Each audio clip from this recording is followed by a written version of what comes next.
ادعمونا بلايك للفيديو واشتراك بالقناة، فهذا يدعمنا كثيرا. أسعد الله أوقاتكم، أهلا وسهلا ومرحبا بكم، مساء الفل للناس الكل. الموعد الكبير، اللقاء المثير، المواجهة الكلاسيكية بين الكرة السعودية والكرة العراقية، متمثلة في نصف نهائي كأس الملك سلمان للأندية العربية الأبطال في استاد مدينة الأمير سلطان بن عبد العزيز الرياضية بمدينة أبها، بين النصر العالمي بنجومه العالمية والشرطة العراقي بعزيمة الكبار في هذا المشوار.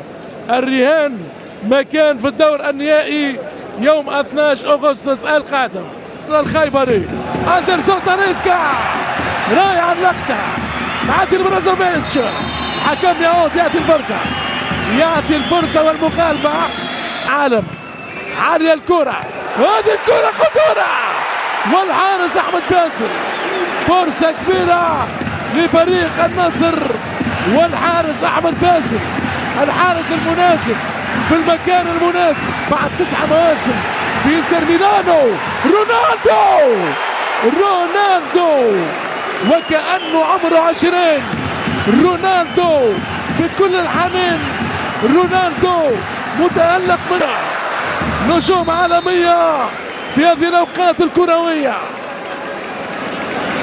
بروزوفيتش بعد يحاول المرور، رونالدو والتصويب من ساديو ماني. أي أسماء عالمية بألوان عالمي، أي أسماء عالمية للزمالك المصري، ولعب كذلك للزهراء. ماني بعيدة، كرة تهرب على ساديو ماني.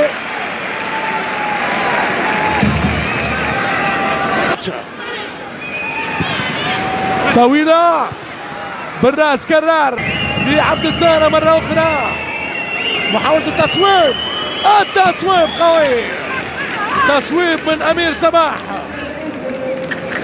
بجانب الحارس نواف العقيدي. فوفانا، تاليسكا، التصويب، والحارس أحمد باسل. يسارية برازيلية قوية ونارية، والاستماتة لأحمد. كرة رائعة، بروزوفيتش يعدي رونالدو جول. رونالدو